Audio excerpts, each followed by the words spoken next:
আসসালামু আলাইকুম রহমতুল্লাহি বারাকাতু। সম্মানিত প্রিয় শাইখ, আপনার কাছে আমাদের একটা জিজ্ঞাসা।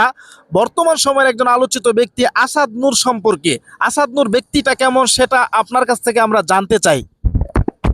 ওয়ালাইকুম আসসালাম ওয়া রাহমাতুল্লাহ।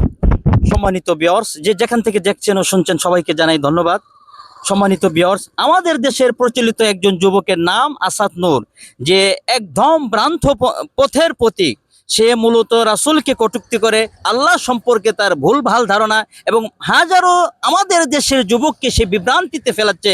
বিনা সন্দেহে সে একজন নাস্তিক এবং একজন মুরতাদ। তার কোনো কথাবার্তা শোনা যাবে না এবং তার কোনো কথাই বিশ্বাস করা যাবে না।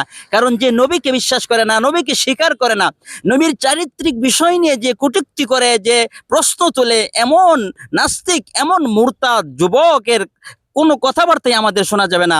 এই সমস্ত মুরতাদ থেকে, ভ্রান্ত যুবক থেকে আমাদের দেশের যুবককে আল্লাহ হেফাজত করুক। কোরআনুল কারীমের দৃষ্টিতে হোক, হাদিসের দৃষ্টিতে হোক, এরা সম্পূর্ণ ভ্রান্তপতির প্রতীক। এরা চাচ্ছে আমাদেরকে নষ্ট করার জন্য, যুব সমাজকে নষ্ট করার জন্য।